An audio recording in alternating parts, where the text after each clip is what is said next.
girl, nah. Tipsy off that piece of rock, like. Exercise 1, EZ bar curls. Gosh, I'm a bit of a gooner for these guys. You know, I hope you're not gonna blame me for that.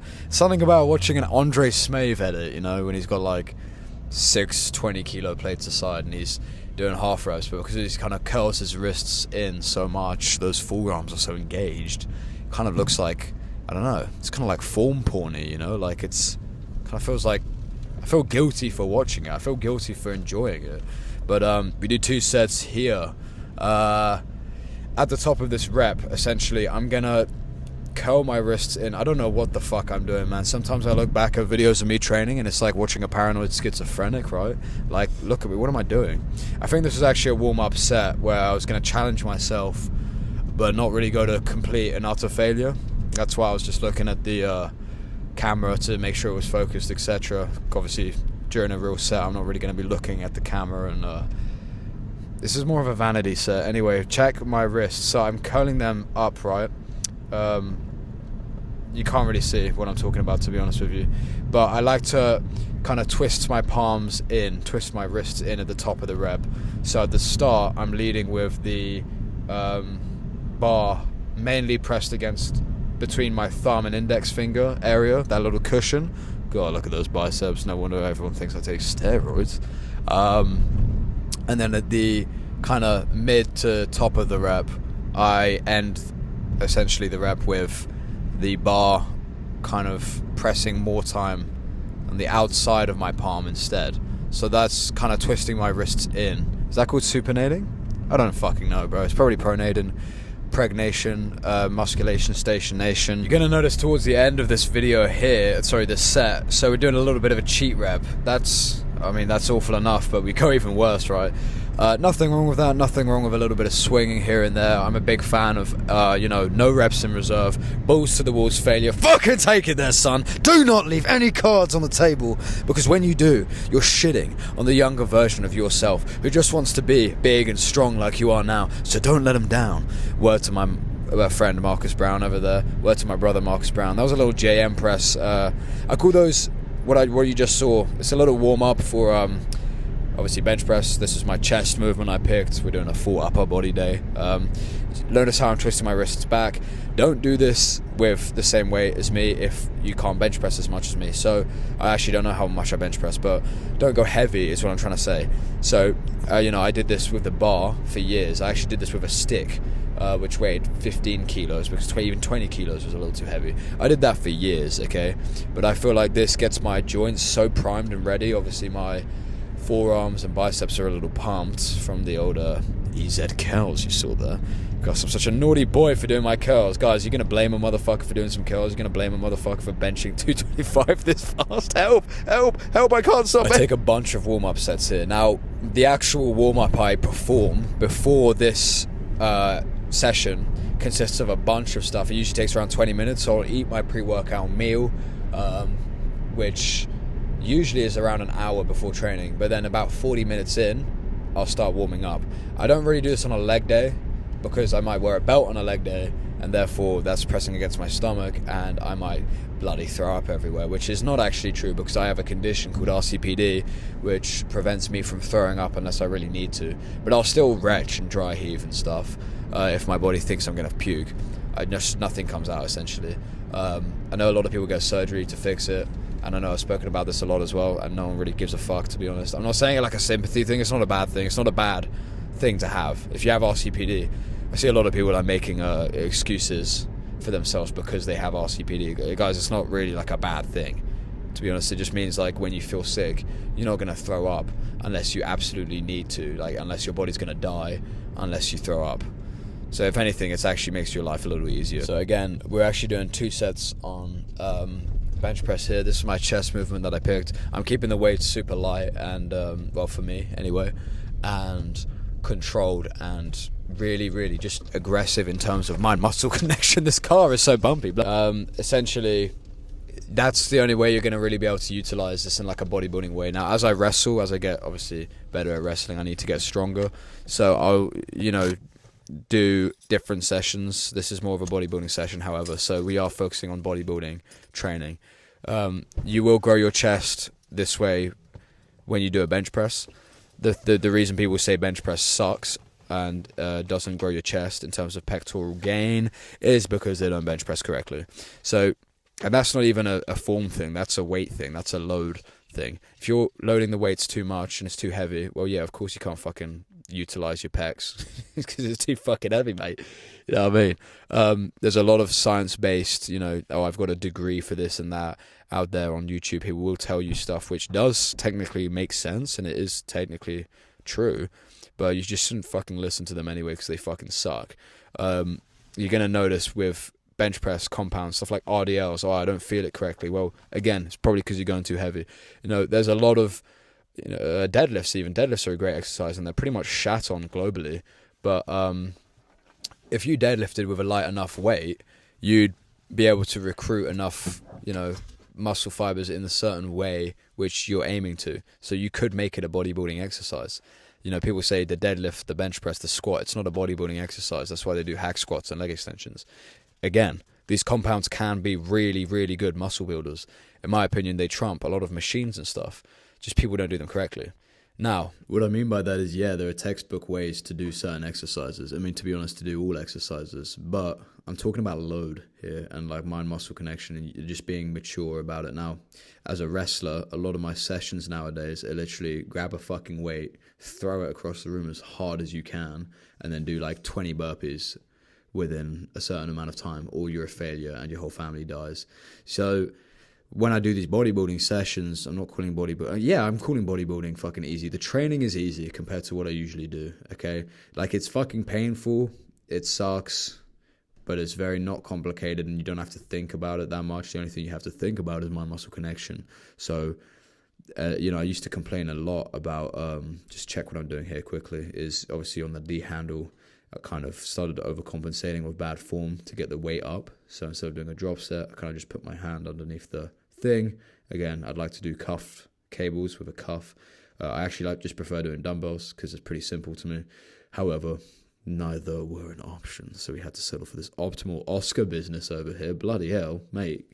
Cry me a river, guys. Have I become the one thing I sought to destroy?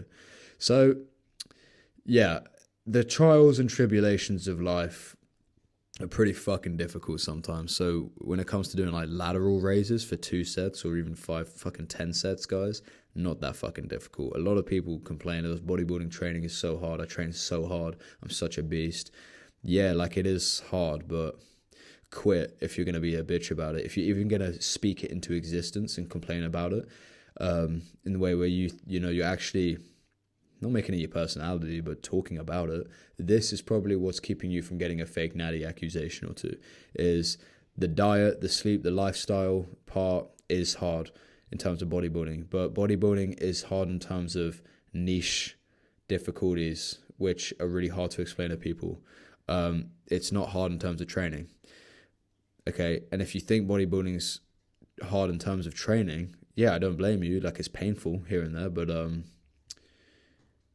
I mean, just not compared to a lot of other sports, and it's the lifestyle which is difficult with bodybuilding. What makes a good bodybuilder is, my arms are fucking tiny, look at that shit, that's fucking embarrassing. But what makes a good bodybuilder is the consistency, okay? How many times have you heard Chris Bumstead, Phil Heath, Ronnie Coleman talk about, anyone can do a bodybuilding workout, literally anyone. Anyone can eat like a bodybuilder for a week or a day even. Honestly, I wouldn't even say a week. A lot of people can't do it for a week. So when you stack that same day, no bullshit, you never skipped a day, you literally did everything you could control to the best of your ability over 5 years, that's when a bodybuilder's made. It's got nothing to do with the, there's a lot of shit which I used to do, to be honest, talking about, no, you got to train this way, you got to train that way, you need to train harder, you need to train less. The training is pretty fucking super simple. Like, you should train hard always, but there are some times where if you low-key half-ass a session,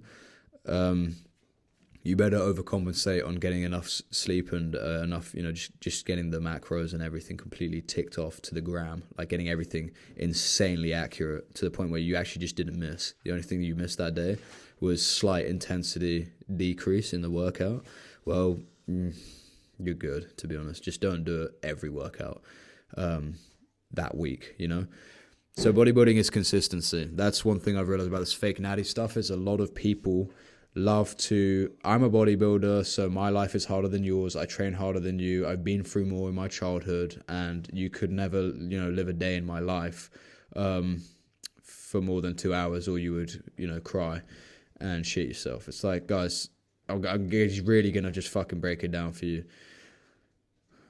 So I'm just fucking breakdancing right now. I'm breaking it down for you. See, this is the thing with people at Comic-Con is when you go and interview them, they're not like other people. They think because I'm jacked and good looking, even though I'm wearing a little hentai anime shirt with a zip down hoodie and shit. You need to realise the bike on the left is the reason the cabin is still open. It's not your mum's fault. It's not a bad thing. This is their safe space to be themselves and dress up as people, they liked from an anime or from a cartoon. Will you ever stop talking, bro? So all you do is fucking talk and good looking. And you let the other guy finish before you really fucking awesome, and no one's going to be able to listen to you all at the same time. So yeah, mate, this is what I've noticed is actually being serious now.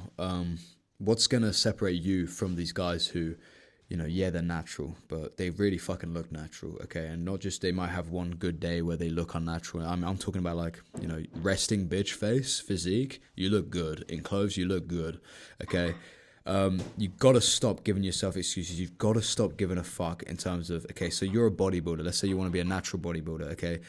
The training and the dieting and stuff, that's not the hard part. The hard part is managing relationships. So your girlfriend gets really annoyed at you and thinks you're cheating or thinks you don't like her anymore because your sex drive is so low because you haven't had the appropriate amount of fats and carbs for like 4 weeks now because you're doing a bodybuilding prep. Therefore, you can't have sex with her. You can't even think about sex at the moment because your sex drive is that low. And believe me, you might think that's bullshit and that would never happen. I was like that. I haven't even done a prep before, but I did a pretty aggressive cut. I got pretty shredded.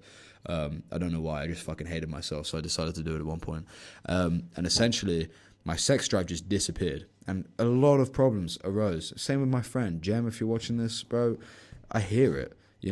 That's why you got to fill in for the homies. Your girlfriend doesn't want to give you head. Well, what do you think your mates? That's so fucked up, man.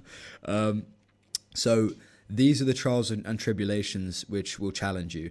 If you're going to start complaining about things, complain about them to your friends and your family and stuff. Do not start complaining about, oh, I'm really, really hungry on a bodybuilding prep, so I'm going to do a bunch of sugar-free sweets for like gelatin and stuff to get rid of my sugar cravings. That's okay that's going to happen regardless, but don't even feed the thought. Don't even wake up in the morning early thinking, I'm such a beast for waking up early, having a cold shower and training really hard. What, do you want a fucking gold medal, bro? Because the person that's doing the same thing as you, they just think that's the bare minimum. That's the baseline effort needed to do what they need to do. And they're not really even trying that hard. They're just doing exactly what is expected. Those are the people that are going to fuck you up when it comes to the bodybuilding stage or wrestling or any sport you compete in. So complaining, all of this stuff, it makes you physically weak as soon as you entertain the thought. If you're mentally weak and subconsciously mentally weak, you can't tell yourself in the mirror, oh, I'm hard, so I'm okay, I'm now hard. You've got to, you'll know if you're lying or not. You will know.